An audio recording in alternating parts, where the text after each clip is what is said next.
The After-Death Journal of an American Philosopher, The Worldview of William James, by Jane Roberts, introduction by Seth, read by Martin John. 10. Man and His Times, Reincarnation, the Atmospheric Presence and Knowing Light. Friday morning, April 15, 1977. This is a note from Jane Roberts. Strictly speaking, James's March 29 passages should go here, since that is the order in which the material came.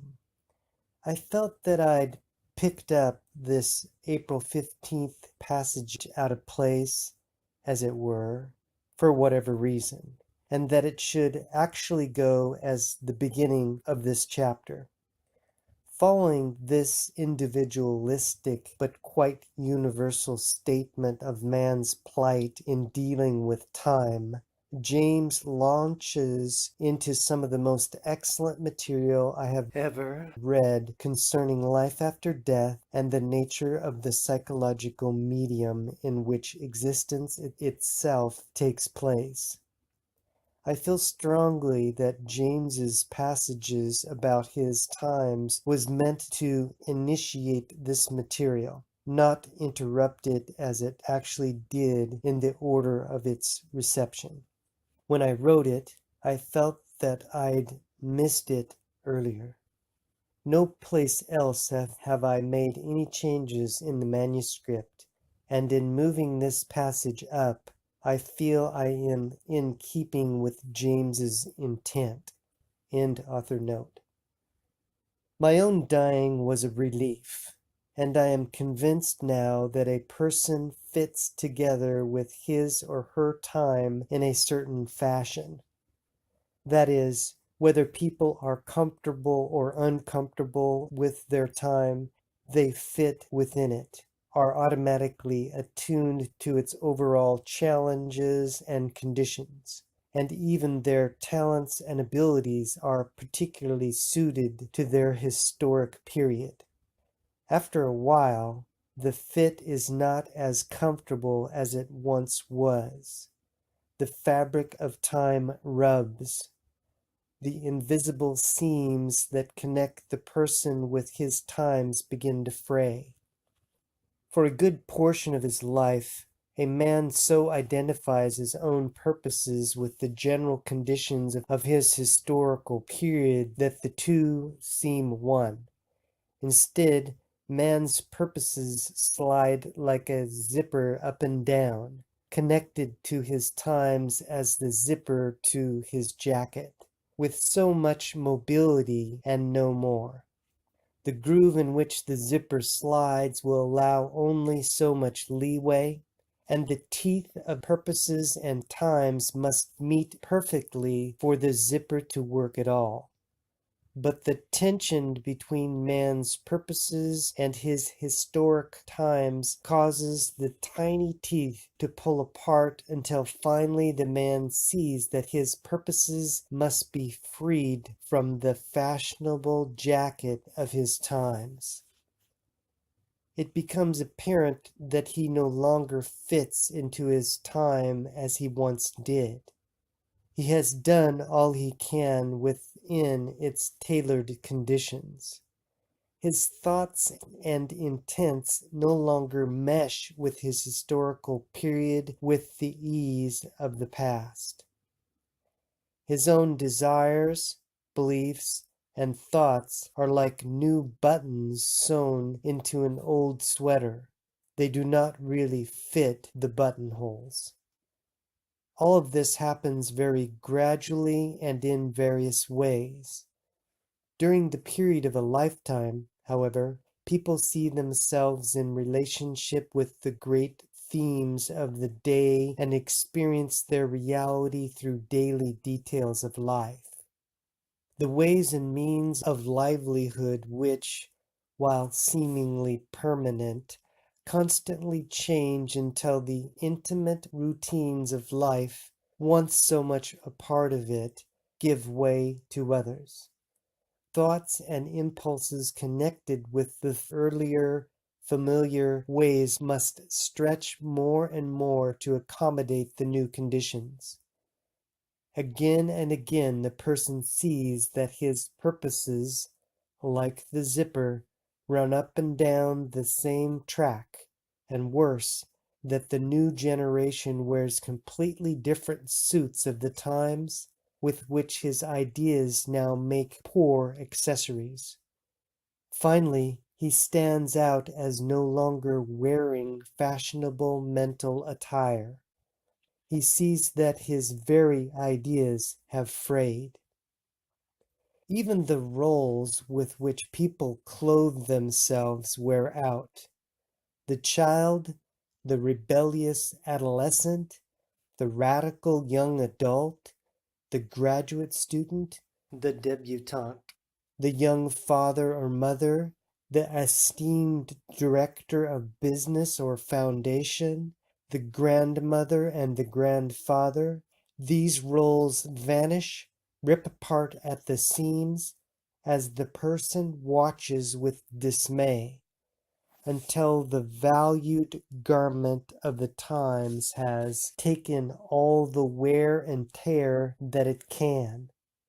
In most cases, the people have so identified with their roles that in old age, when the roles are gone, they are actually astonished to discover so much self left over.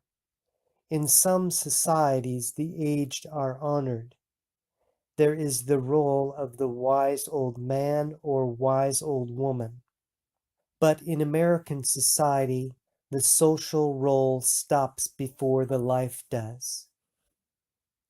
I chose, therefore, to end my life before my role ended, while I was still fairly well attired mentally for my times, for even my disagreements were tailored to my historic period. The democracy that I had so fostered began to dismay me. My hopes for science had failed, nor could I find any real scientific evidence for the existence of the soul. Moreover, the framework of the times that had so sustained and challenged me changed. A new scenario came into being. New props slid silently before the mental walls of life's psychological drama. People with different psychic costumes and new mental stances, while I stood in my tattered but once fashionable psychological cap and gown, mildly appalled. I had thought to bring science and religion closer together by showing the objective reality of religious states and their effect upon life and experience.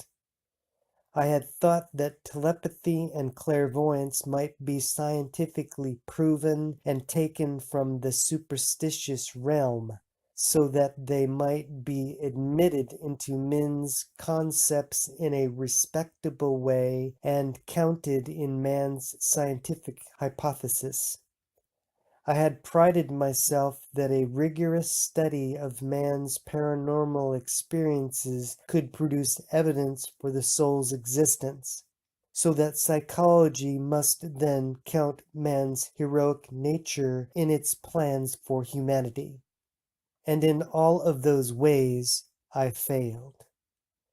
The times became more raucous. Religion and science, having briefly been introduced with me as intermediary, parted with bad feelings on both sides. The scientist became more aloof, cooler, more academic. The religionist, more emotional and less reasonable. The spiritualist and pseudo-spiritualist took possession of the soul, often dirtying the entire affair with shady seances and cotton ectoplasm, while the evolutionists triumphed on the other side, washing their hands in horror of such a trickster's soul. while giving man instead the natural inclinations of a killer. One speaks the language of his times, no matter what the meaning of his words or how ahead of his times his philosophy seems to be.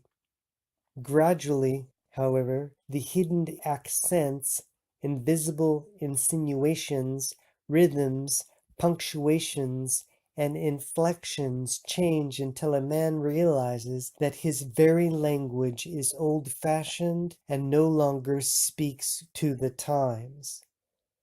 No matter how futuristic his meanings, his words are tinged with mustiness, and only later generations can lift up those words once again out of the dusty vowels and syllables that once sounded so brightly.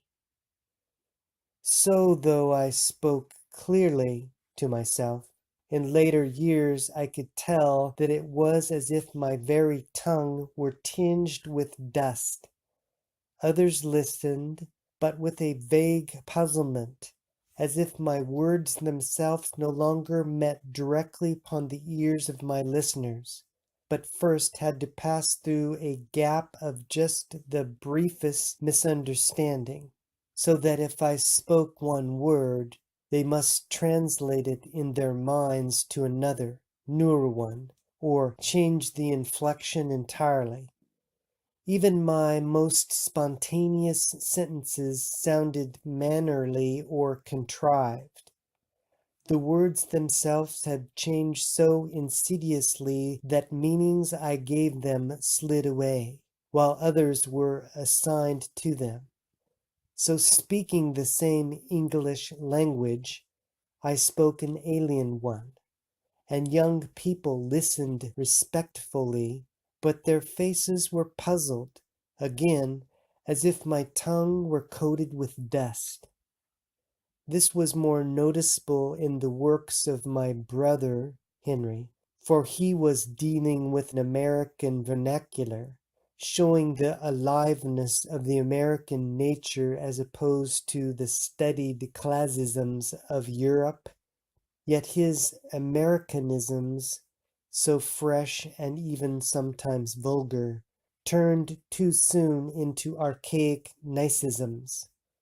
His characters no longer seemed alive, but the ideas and frameworks in which they had lived changed, as indeed the gayest scenario must fade and each new piece become dated.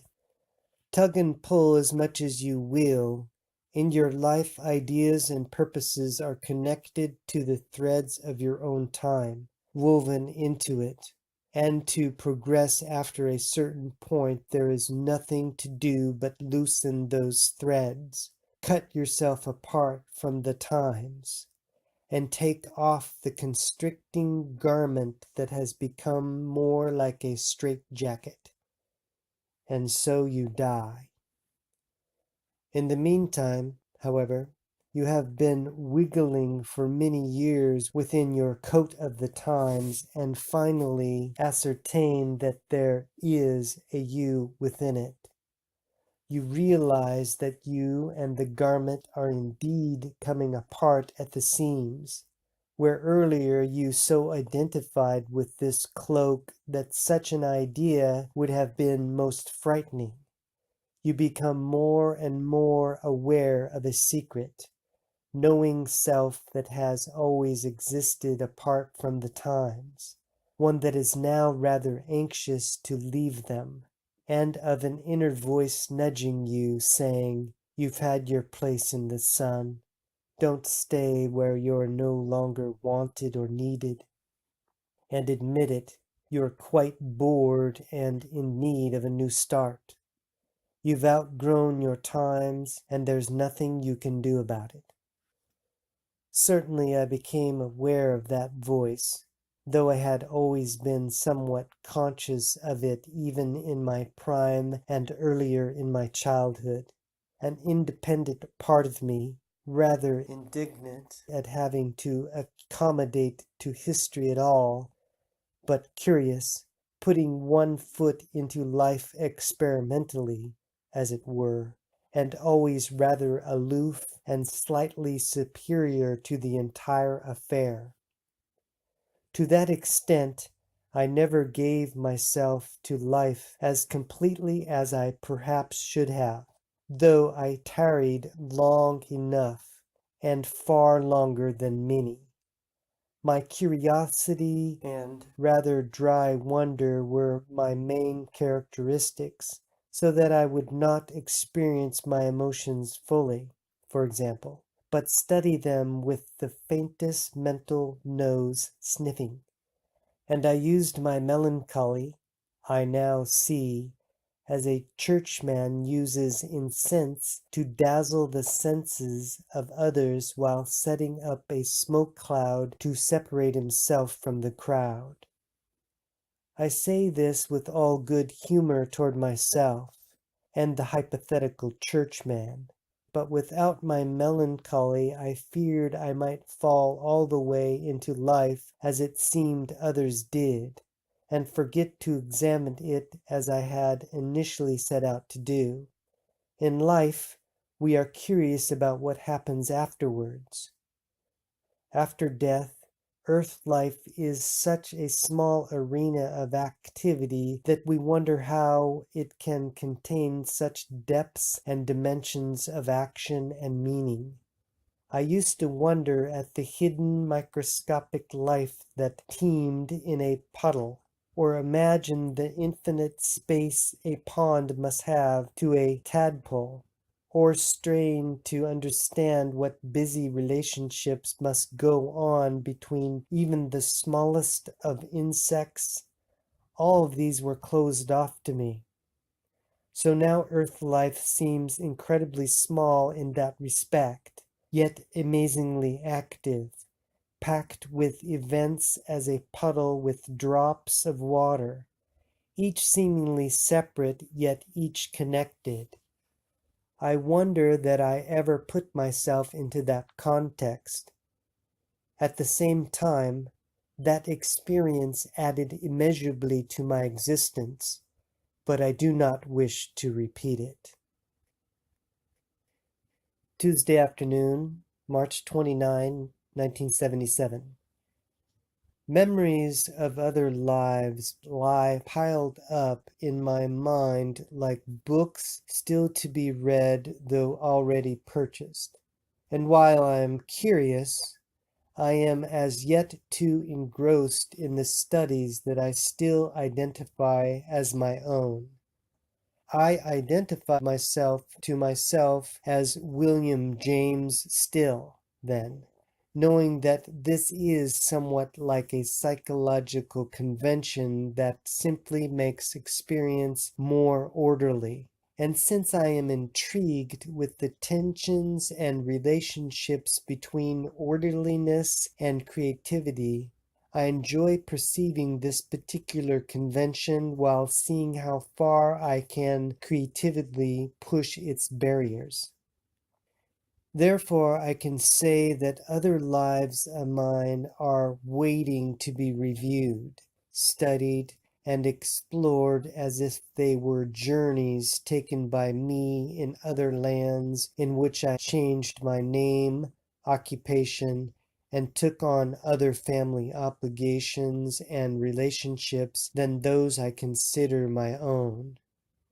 I realize, nevertheless, that some of those other selves may well consider my life as belonging to them, and they may well explore the life of William James from their own standpoints as peripheral to their own intents, pursuing it as you might study, perhaps, the life and times of a favorite historical character to whom your family tree says you are related. Only in this case the study would be far more intensive, so that the times would come alive on the invisible parchment of the mind, and not simply appear as illustrations in a book. So there is much about the organizations, affiliations, and groupings of consciousness that I do not know. The dead soon learn, however, that the mind itself is a vast threshold, reaching into infinite depths of experience. The experience self is small as a tremulous gnat by contrast, hovering at the entry, golden in its light, free but uncertain, attracted and tantalized by that illuminated source of greater mind. Nor is it possible from my present standpoint to comprehend the constant new manufacture of times. For each life I feel I have lived also waits to be explored, and within its boundaries time constantly opens up, and with new combinations. I suspect, then, that other selves of mine, from my viewpoint, are exploring my life and historical period. Yet I am not aware of any invasions of consciousness not my own. And I also suspect that my life as I knew it contributed to those other lives in ways that none of us yet understand, though we were not in the life at all familiar with any tamperings with our own consciousness by the others. I do know that some individuals in my position rush back to physical existence and some do not. I myself am more given to action behind the lines, to a study of the behind-the-scene workings than to center place on life's stage. So I have thus far remained in this very favorable situation. Some care little for any study of the theme of life, but are engrossed in its plots, leaping from life to life with the greatest agility, taking part in all of history's dramatic events, enamored of action for action's sake. Others, like myself, weary of direct participation in life's parade, preferring the sidelines, from which we shout encouragement and suggestions, pursue our studies, and try to help behind the scenes by pointing out situations that the paraders themselves might ignore, caught as they are in life's unremitting glare. So even in my life I was of that kind of temperament. I say this, again realizing that other lives may have found me of much more volatile emotional character. I like to think that I was a clown in the Middle Ages, for now and then my hands invisibly perform a juggling act with balls and plates in my mind. Looking down, I see stockinged shoes, orange and red, and a bag of assorted coals. I seem possessed of a bitter humor, completely lacking in graciousness, but filled with an angry fire formed of resentment, so that the exaggerated smiles of my performing face mock those who smile back. This, I believe, was in a tiny kingdom where, first in the streets and later in the court, I was a jester whose jests were innocent of love or compassion. Yet the vigor I sensed there, the explosive emotions ever shooting forth, blackly, as pyrid jests, stirs a remote excitement. So when I feel that the time is right, that life so different from my own may be my next project, to see where it went wrong, if indeed it did, and to discover what abilities of mind or temperament were shown that I could learn from. Does that clown explore my own past life now? I wonder. I can imagine him sometimes in my old study, or walking with my cane down to watch the ships. I see him in my world that was, surrounded by a vast land of plenty without a king or court, and think that his humor would be less deadly tempered, and that perhaps he might smile honestly with an open face.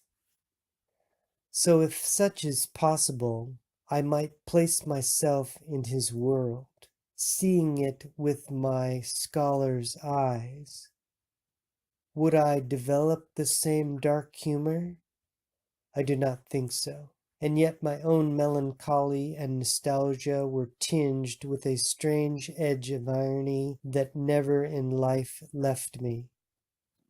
Again, I wonder, was that cheerlessness the legacy of my bitter clown? The answers lie behind the curtained door that I mentioned earlier, symbolically speaking, leading from my own box seat elsewhere.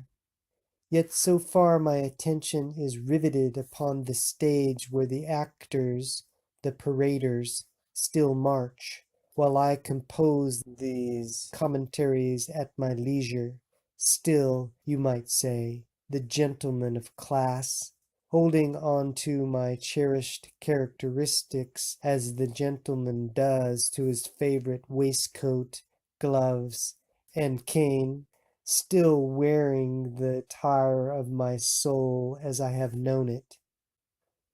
So I am loath to set it aside, and yet certain at the same time that I shall do so.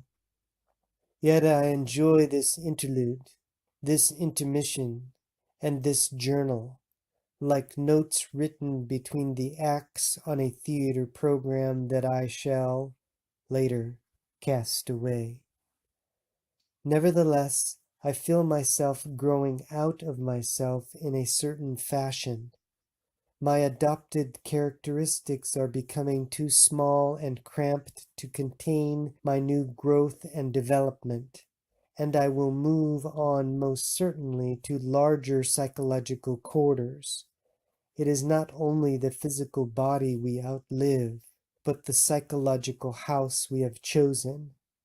First, after death, we add new rooms and suites to accommodate our greater experience. But it is soon obvious that the entire structure has had its day. We must move out of it completely. This journal will be left behind, found second-handedly in someone else's mind, quite like an antique book discovered in an attic, mixed with cobwebs, but caught in the rays of the afternoon sun that filters across the attic so that the tile on the book glitters. For these thoughts are filtered through another's mind, fluttering downward from my box seat to the attic of that mind, while the earthly writer has to rush up the dim stairway, waiting in the emptiness, searching for these pages with mental hands wide open. I do not know when I will finish this composition, but I will suddenly know that I have added my last comments, written my last words as a tenet of my present psychological mens, and will then move into the larger framework of myself which I feel is being constructed. So perhaps the actor might wait for the latest set to be prepared before he can make his entrance. Wednesday afternoon, March 30, 1977. Two elements in my present state are particularly significant to me when I compare it to physical life. For one thing, my psychological and physical mobility is astonishing, and my sense of freedom feels, at least, unlimited. In the beginning, I found this disconcerting, for my reality at any given time followed experience organizations of my own making and focus. The bounds of creaturehood, morning and evening, time, even pain, birth and death, impose a certain order from which the living cannot stray. My state of mind was one of confusion for a while. Imagine, if you will, a mongrel of a dog, quite used to wandering, suddenly given, say, wings, the use of a conceptual mind, vocabulary, and along with these fulfilling but surprising additions, a million new choices where, before, instinct and the demands of practical creaturehood had kept his curiosity quite well within a limited range. In other words, new capabilities kept sprouting from my mind, each stranger than the other. A vivid desire of the most momentary nature seemingly transported me from one place to another, with no transition or preparation, exhilarating and unsettling. Countering all of this, however, was the most delightful sense of safety, so that after the first orientations, there is no fear at all, and everywhere, being seems to be couched in perfect safety. I simply used my mind to go where I want, and the rest of me follows. My body, real enough to me, can appear or disappear in any given place, however, and each environment is formed by people's belief in it. I say people's belief because all of us to ourselves appear quite natural, quite like people, only in a different context indeed. This freedom of which I speak was not entirely new. It can be deduced easily in life by an imaginative extension of the abilities shown by consciousness in dreams. Only here those extensions are the new facts of life, if you will forgive the term, and must be mastered. The conditions after death, while consciously dealt with, are similar to dream states, then, while the additional self-conscious manipulations add the most vivid clearness and preciseness. The knack to focus consciousness properly in the desired areas. This usually presents little difficulty after a brief preliminary stage. It may seem that this existence of mine is more solitary than it is, because of my own predispositions.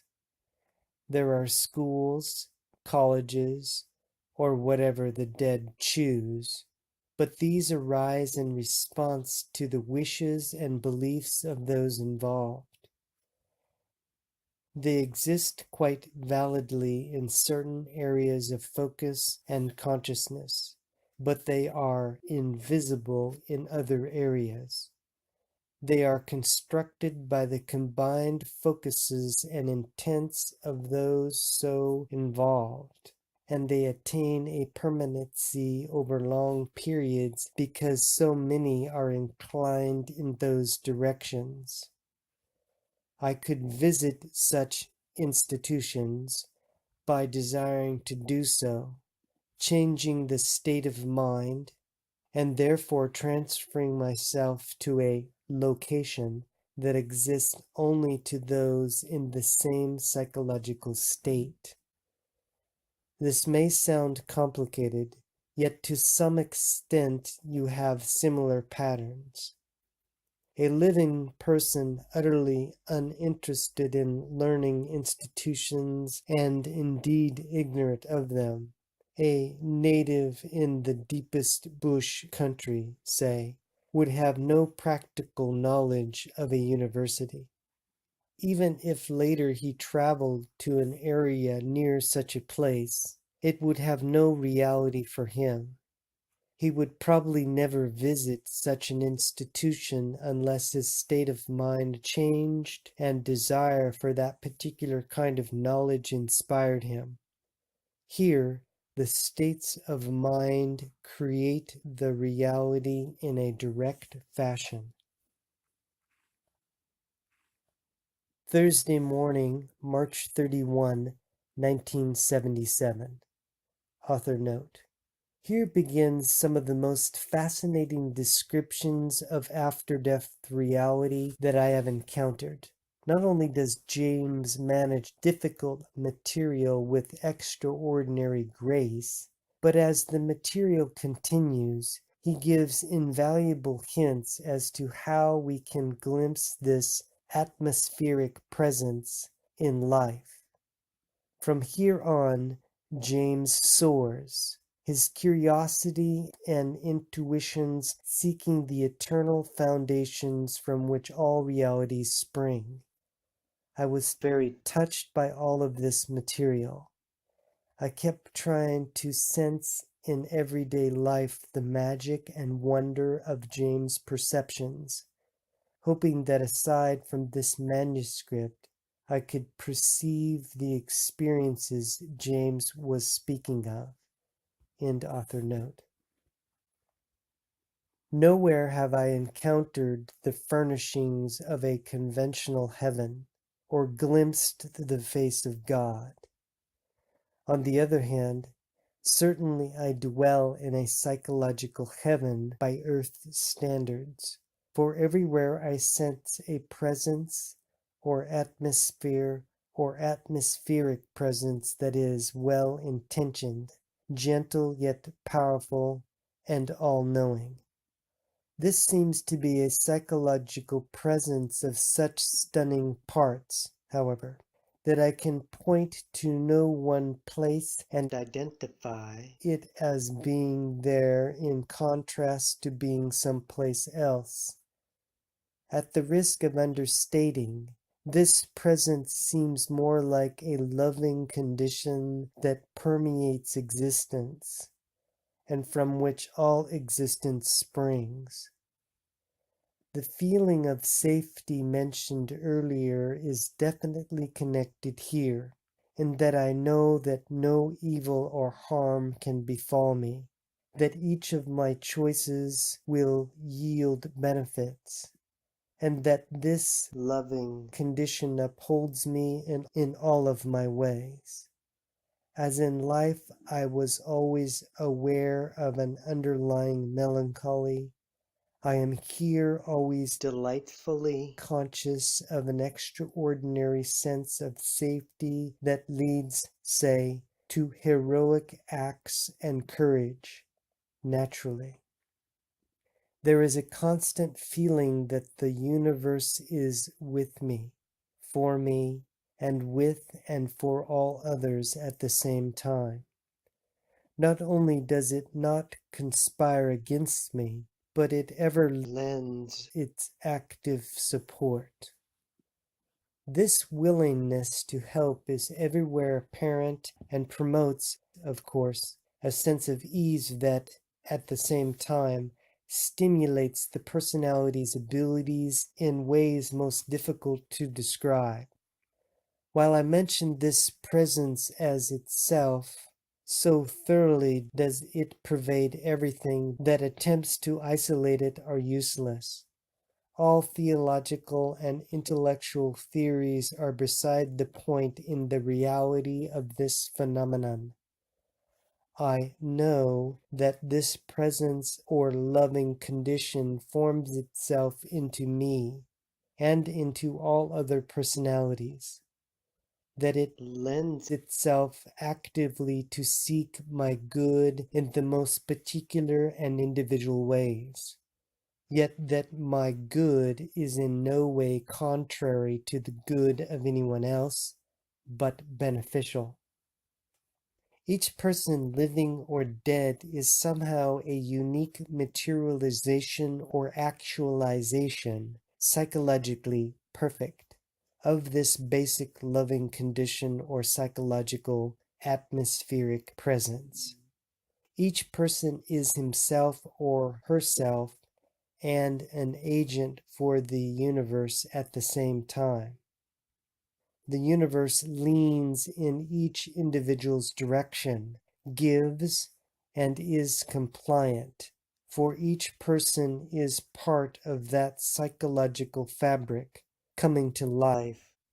It is as if the universe were a multidimensional cloth with infinite patterns and figures which did not remain flat but sprang alive, lived, moved, and died and came alive again, while the fabric of which they were made never wore out, but miraculously revitalized itself and rewove its parts. The patterns and figures are constantly changing, and the very switches with which they are made are composed of the basic fabric also, so that there is everywhere communication between all the parts at that level. Each figure changes the quality of the fabric, however, adding immeasurably to it through experience. For each life multiplies the actions possible to all of the others on this common level. Yet this is not known to me without evidence. That evidence is a kind of a direct, built-in knowing, self-evident, and I realized that I possessed it as a child and let it go on purpose, so that I could discover it again from a different angle. This somehow puts me in a new position with regard to the universe than I was in before, adding to what I can only call my psychological thickness. Each living person goes through that process to some degree, and what is discovered is not the same truth that was momentarily discarded, but involves a new comprehension of the self from a different angle of reality. Each time we take on a new identity, this process is one by which the universe realizes itself anew, as us and as itself, and in which the identity comes upon its invulnerability from a different standpoint. Obviously, there is much here that I have not learned, but each new life is begun with the knowledge of basic safety, from a threshold of security large enough to sustain a physical existence.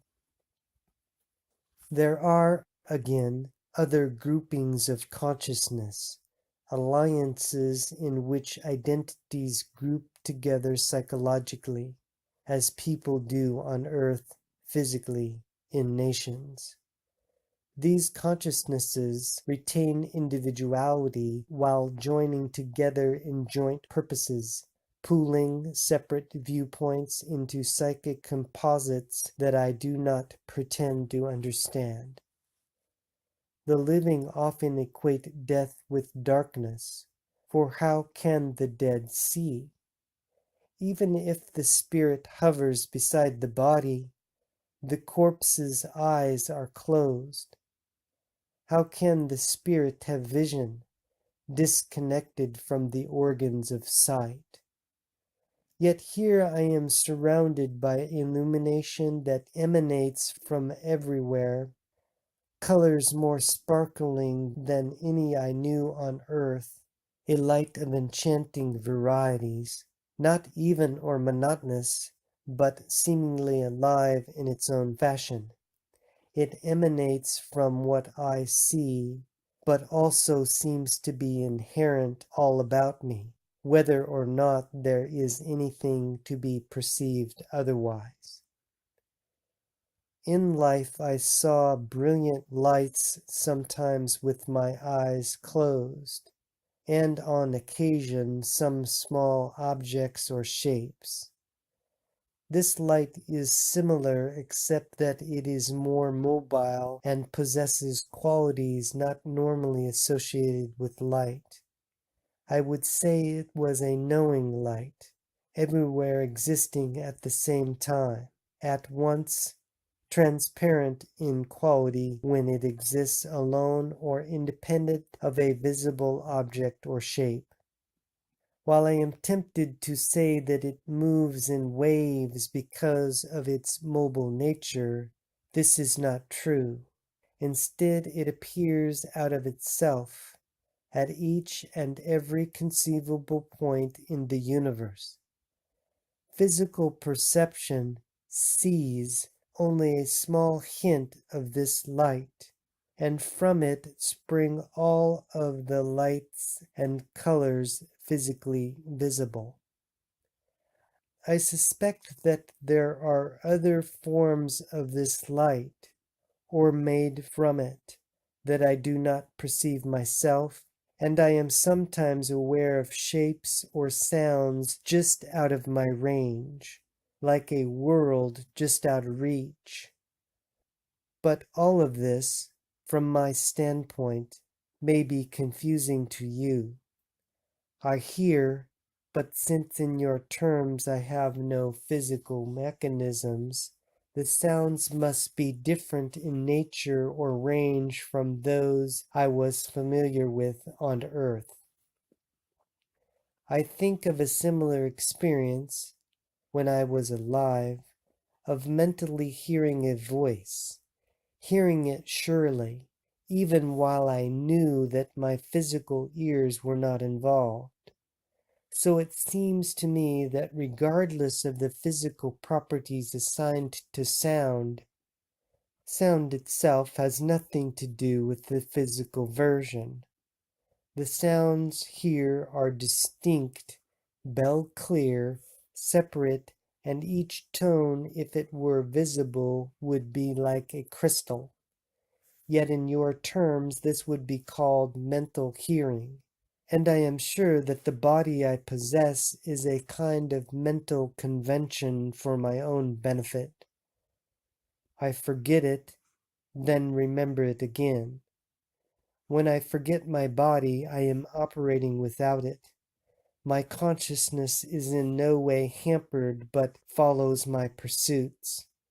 Then suddenly, like an absent-minded professor, I realize that not my mind but my body has been absent, and without any transition I have it again.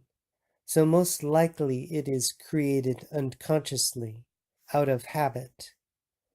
Nor am I frightened, only momentarily disconcerted when I discover its absence. I retain it automatically, as on earth I might pause at the door, ready to go out, and remember my hat, putting it on without a thought. I no longer identify with my body, and of course it is not flesh and blood, though it seems to be when I want it to. I understand that some of the dead identify with the body for longer periods than I, and that different personalities vary in the easiness with which they learn the afterlife conditions. These conditions themselves vary, accounting no doubt for the many misconceptions about death and the dying that are often encountered in life through those communications that do take place. I connect the knowing light with the well-intentioned atmospheric presence mentioned earlier, since both have been a constant in my after-death experience thus far, and I study this phenomenon rather steadily at times, reminding myself of a caveman or other prehistoric man looking up at the sun and trying to understand its properties. Specifically, I have not called this knowing light an entity in terms of personhood.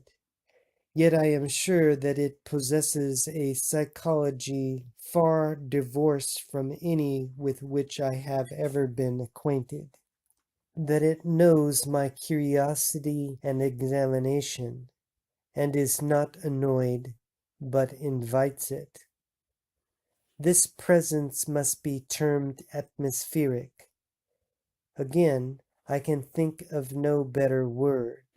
And it, the presence, cannot be pinpointed as existing in any here as separate from there, but coexists in all places.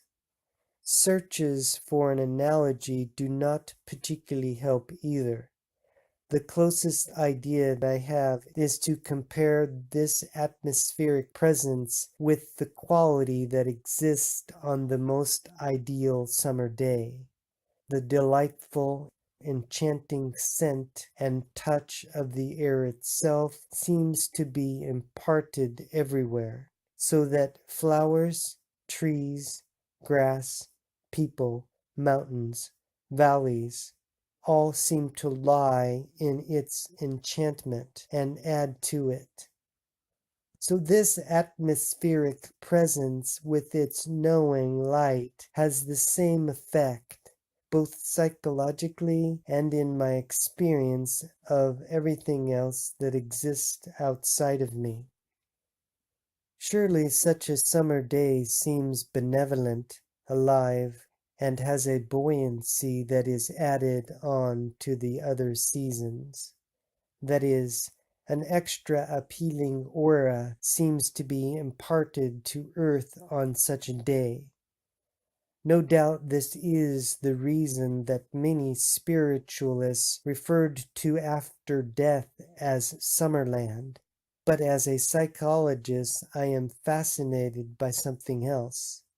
I know that this atmospheric presence does not have what I refer to as human characteristics, yet it does possess characteristics of an emotional nature, and it is this exuberance, this well-intentioned quality, that psychologically supplies my feeling of complete safety. It is as if I bask in the light of a psychological atmosphere that corresponds to the physical atmosphere of an ideal summer day. The summer day, however, must end, and dusk fall with a certain sadness upon man and beast alike. The summer's beauty rests in the very impermanence of its existence. I always enjoyed the changing seasons, wondering that others in more even climates did not get bored with the sameness of the weather. Yet this atmospheric presence is ever changing, while in a strange manner remaining the same. I theorize at times that it is the combined consciousness of the entire universe by whatever description, existing within all consciousness, yet apart. At the same time, I am sure that more is involved. Nevertheless, in this light, the conditions of existence are the most supportive and encouraging imaginable. In 10. Absolutely fantastic. I thank you. Aloha.